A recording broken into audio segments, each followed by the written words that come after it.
Do you ever make a life-changing decision on a whim, cry it out, continue to make it work because it just has to? I used to do this all the time. I have learned to not make these decisions lightly, but instead to acknowledge the level of importance that it truly is. Recently, we have adopted a mini Australian Shepherd. His name is Kiba, and he is adorable, super intelligent, and also a 7-week-old puppy. I have never taken care of an animal this small before, and neither has my husband. I had to sleep on the ground next to him the first 2 nights because he was crying and was scared. I don't blame him. Getting removed from your family, everything that you have known from up until that moment, to being surrounded by strangers can be absolutely terrifying. It reminds me when I moved away from home for the first time. So my husband took a week off from work and we took shifts adjusting to this new member of our family. This felt like we had just brought home a newborn, and it was a big adjustment the first 2 days. This huge shift changed everything in our lives, especially made me refocus my attention on what I am investing my time in. This new member of our family made me panic and question if I'm doing the right thing or was it another impulsive action. This change, this choice, made me really slow down and think about what I am wanting to do next. It has taken me some time to really realize when a choice is going to change my life, when I am essentially restarting a new life, or really entering into a new chapter. I was so nervous the day we were going to go pick up our new puppy, and my husband was confused why I was stressed out. He didn't think that it was going to change our lives that much, and that it's just a dog. No, Mitchell, we adopted a 7-week-old puppy. Our normal routine has changed, and while it's what I initially wanted, I still can't deny that it's an adjustment.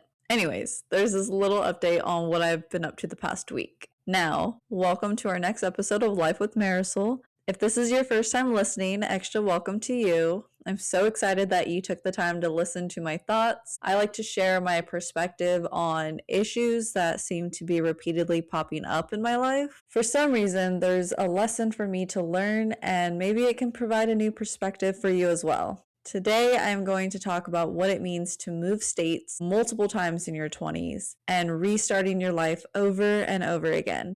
What it means when you can take that big step out of your comfort zone, and also what happens when you commit to a new life. But I have never regretted a move, and I encourage everyone to make a major move to a new city at least once in their life, or at least live somewhere where you would be happier, not just playing it safe. So let's get into a quick little story. The scariest thing that I felt I did was move out of my home at 18 to another state where I knew only one person. I had $400 in my bank account, no car, and packed only 2 bags to take with me. I had to let go of the books that I collected up until that point, which was the only thing I really valued at that age. I had to commit to starting a new life. There were situations out of my control, and for my physical and mental health, I had to move out of my family home, drop out of college, and move in with the only person who would let me, which took me to Oklahoma. I have never regretted that move. Moving out of my hometown was the best thing I did for myself. Did I move back to Bakersfield after that? Yes, probably about 2 more times. I'm officially out for good. The door isn't closed in California as a whole, but right now we are building our life in Oklahoma, which has been a difficult pill to swallow. You see, I have been moving states after a year lease for the past decade, maybe staying for 2 years, then leaving, but not staying in one place for long. I had a job. Well, I had multiple jobs, but my recent job was working at Starbucks, where I was able to transfer to different states since there's a Starbucks on every corner. I would pack up whatever could fit in my car and drive. This was also important because I was attending college online at ASU through Starbucks. They had like a program. They still do. Anyways, it made my college journey easier to move around and travel. These moves worked for me when I had no direction and was making incredibly foolish decisions. I would make mistakes in a state and then move out of the state and repeat, forgetting any lessons that I needed to learn. It was important for me to try and find a place that I wanted to put roots down in. But something always steered me away from where I was at. I wasn't running away from anything. I just felt that I could be happier in a different environment, and I was right. And just like moving into a new apartment starts a new chapter, moving to a new state starts a new life. This gave me so much knowledge on the different areas in the US. Most of the time, people hardly leave their state. Or if they're in California, they never really leave California because it has everything. It was a great learning experience to be able to see a new environment and explore what that city had to offer, which in turn helped me grow. There wasn't any safety net for me during these times. From the ages of 18 to 26, I was on my own, trying to figure things out. These moves forced me to deal with any issues that I had, because it was a time for me to take accountability for my life. These choices were mine, and I had to adapt. People talk about growing and learning in a positive light, which it can be, and which we should be doing a bit every day towards our goals, but we forget how painful it can be to actually go through a life change. There's mourning of a previous life, even if it was good or bad. That previous version of you is now over, and you have to now start making moves differently. Meaning, something may have worked in your hometown for you based off people who you knew at the time. But in a new city, you have to make a new community, and that causes you to be creative in a way you never have before. That's what happened to me. When you end up only knowing one person in a new state, it is terrifying, but also an opportunity for you to start branching out of a comfort zone you have been stuck in. And honestly, that was almost a high that I chased. I loved restarting somewhere new, meeting new people, feeling like I could go to the mall and not recognize an old bully, right? Going out to eat and no one in that restaurant, no one in that state knows who I am, so I can just exist instead of wondering if I might see a certain someone who is also there. It was freeing, but it's also lonely. There's a balance. And eventually, after a while, you end up knowing people. It's just how it happens, and I just kind of continued the cycle. Do you want to know exactly where I've lived? Because I feel like I should explain that. Let's start with California, where I was born and raised, Colorado, Oklahoma, Texas, Mississippi, Indiana, and Illinois, but specifically Chicago. Probably 3 of these are worth bragging about. I saw a video of someone coining the term social media city because people move to a very popular place that they see online. And I thought that that was funny because it's exactly how I chose new cities to move to. I also realized that I was being told to move to most of these cities in a general pop culture kind of way. To move to Denver, move to Chicago, and ultimately move to California. Even being told to move to Texas. I was watching The Princess Diaries a few years back and didn't notice, but when Mia is sad towards the end and decides that she is going to rock climb in Denver, I was so shocked. That's what I thought I was going to do. It was another realization of that cool girl aesthetic that we have been programmed to strive for since we're little. It's almost as cliche as the cool girl wearing a leather jacket and riding a motorcycle. It's like I was being told all around me what I should do, where I should live, and ultimately kind of fell for it and pursued it. Whenever I made my move out of state, it was usually after a year lease and I had enough furnished in the place that I lived. But honestly, I would just post everything on Facebook Marketplace and then only pack up what I could fit in my car to keep. And that's all. For a few years, I really only had what was important to me. And it helped me not form habits of hoarding. I really only held on to items that truly mattered to me. Sure, would my current apartment be different if I had items from years ago to help furnish it? Of course. But that was also an entirely different personality. Now I have things that truly matter to me from when I was 18 on my own. I didn't hold on to unnecessary baggage and was able to move on from my old lives. Now I learned to really build a home intentionally and what's worth buying. I was able to learn to let go of items that didn't actually matter. I learned to stop spending money on generic items that is not worth saving. Another thing I have noticed is that there are so many people who are so scared of getting out of their comfort zones. There are so many people who barely even leave their state. I love going to a new state and seeing what it has to offer. When I first moved to Tulsa, I would get crazy looks when I admitted to moving from California and that I am not originally from Oklahoma. They would ask me, "Why would you move out of California? Like, what's wrong with you?" And it was obviously a very personal choice that I didn't want to go into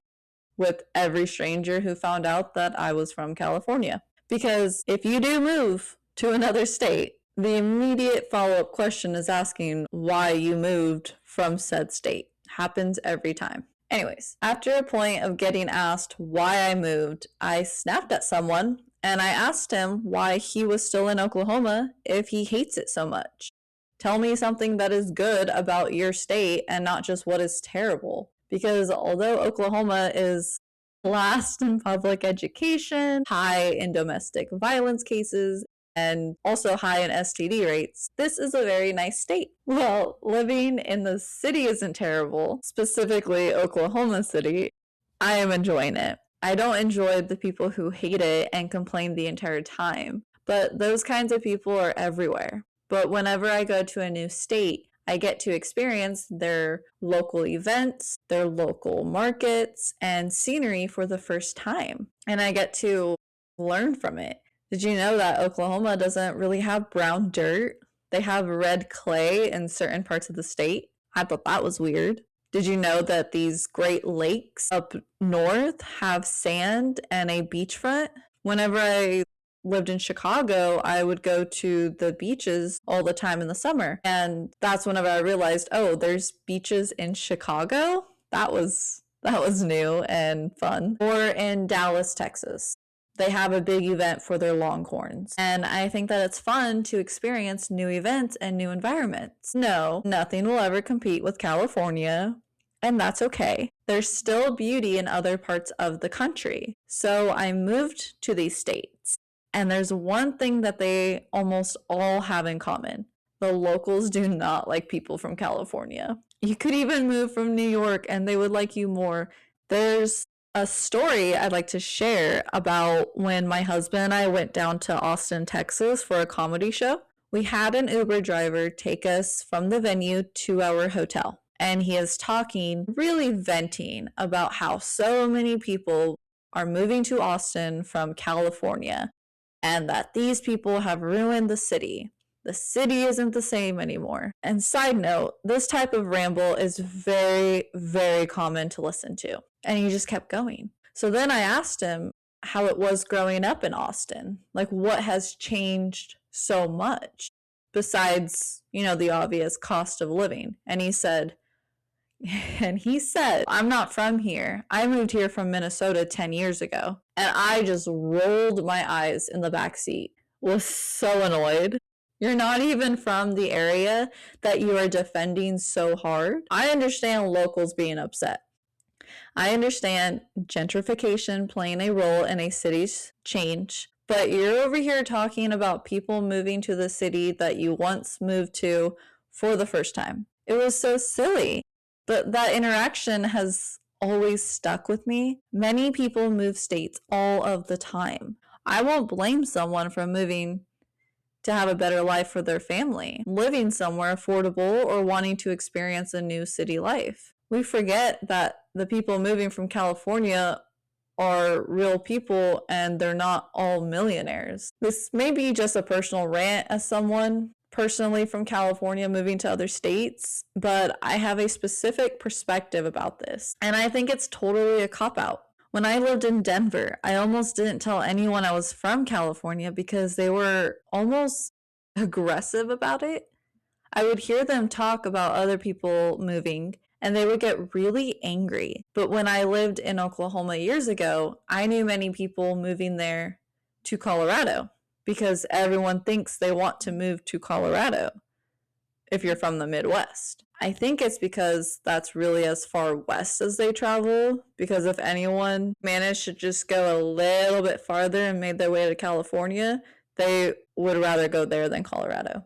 But I digress. So I'm dealing with this anger, this animosity from people they hardly meet, and sometimes getting caught in this crossfire because I happen to be from California. But obviously, under my Starbucks and college career salary, I was not these millionaires causing these inflated pricing. I just think it's a more nuanced issue that gets simplified into aggression. And I dealt with that aggression in almost every single state that I moved to, every single one. Another important trait that I learned was becoming more confident and learning how to truly socialize. When you move states and sometimes you only know one person in that state, it's really easy to become lonely. There have been times where I have lowered my standards in dating because I hardly knew anyone. Not my best moment, and I do not recommend, but with those bad choices, I learned a lot of clarity.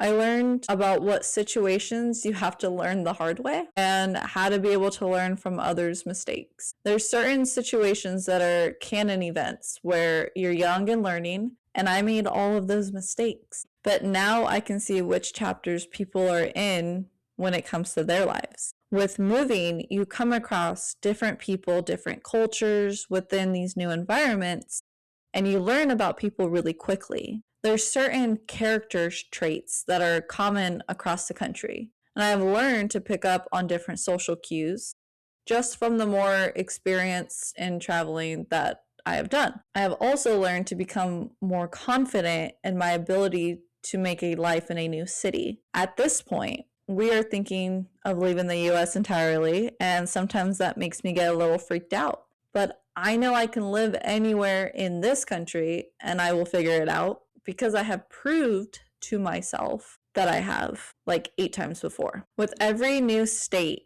I learned how to not know what I'm doing. Specifically, learning about local issues, local politics, local hierarchies. You know things about a city when you are from there, from growing up and your experiences. Well, I have a blank slate in these new areas. For the most part, I have to relearn where the bad areas are. I have to relearn the new spots that are good to eat. Relearn local small business spots that everyone is familiar with. I remember in Bakersfield, I worked at a Starbucks off of, this is very specific, but I worked at a Starbucks off of Buck Owens next to a really sketchy motel. And the coworkers that I had were not from the area. I had to explain to them that there were numerous prostitutes in that hotel and that there's a lot of drug business that happens out of it as well. And I forgot how I knew that, but I did, and it was also incredibly obvious. And the coworkers had no idea what I was talking about or is what was happening next door. That was something obvious to me, but how would someone not from the area know it? So with my curiosity, I also learned how to be a tourist in a new city. I ask people questions all the time. I say that I don't know the area that they're referring to while in a conversation. Sometimes that throws them off too. Not to show that I am dumb, not to look dumb, but to remind them that I am not from the area and if they could elaborate more. Sometimes people get really irritated and sometimes they give patience and an explanation. I remember I pronounced something wrong once, like a name, and a bunch of people just laughed at me. And I asked them to tell me like how it's actually pronounced, but they just wanted to make fun of me and they didn't really tell me. It could have been a moment that could have turned into a learning moment, but it didn't. And I didn't appreciate that. But I had to accept that not everyone is going to be nice to you when you're learning new things about a new city. I had to learn to be able to look dumb and not take it personally. There are so many benefits to moving out of the city that you grew up in or the state that you're from. I suggest for everyone to experience it and to do what feels right to you. Oklahoma is my home for the next few years. I have accepted that. We are even debating buying a house here, which is even more real. But we also know that we would like to move somewhere that offers us more of what we are looking for. In the meantime, I have found a new way to make a life here, which is new to me. For the first time, I'm actually getting settled somewhere for the foreseeable future, and that freaks me out. But I'll probably share in some future episodes about how I'm making a life here and how it can be helpful for you to try something new in your own city that you never really thought of trying before. And there are probably more that I could mention, maybe in the future. How moving to so many states on my own has shaped me. I expect you to reflect how any major life change has shaped you, and hopefully it was for the better. And remember, do not be so hard on your past self. They were trying their best to find a path. Am I telling you to move to a new state every single year the way I did? No, please don't do that. That was not wise for me to do, but I did it. Just learn from me, especially in this economy. But I'm trying to share that in my experience, I have gained some valuable skills that I wouldn't have formed if I stayed in one place for too long. I honestly believe that my brain fully forming at 25 was the reason I started to get more serious about what I'm doing. I started to reflect on where I want to move to eventually stay. A quarter life crisis, if you would. But I wouldn't be in this stable routine if I didn't make those moves in my early 20s. If I didn't make all of those mistakes and finally learn from them. It gets old doing the same mistake over and over again. Eventually you just figure things out, or you keep ending up in the same situation repeatedly. I chose to learn from others and from my own mistakes the best that I could. And I hope that you do too. I want you to reflect if you want something to change in your life. Maybe you need a controlled big decision to happen. Instead of moving states, right? You could instead make a hair color change or trying a new clothing pattern, a new type of outfit that you wouldn't normally wear. Maybe you could start that new class you have been debating. You don't have to pick up your life and move in order to find situations for you to grow. I think that I had to go through those moves for my own sake of curiosity. Now I know what these social cities are like, and I have an opinion on them. I am just somebody who has to learn things the hard way sometimes. I hope that you were able to find some positive notes from my mistakes that I shared during this episode. Thank you for listening to another episode of Life with Marisol. I hope this helps someone out there. We drop episodes every Wednesday. Can't wait for you to join us next week. Hopefully you think of me as your awkward older sister sharing some advice. I appreciate all of you, and I'll talk to you soon.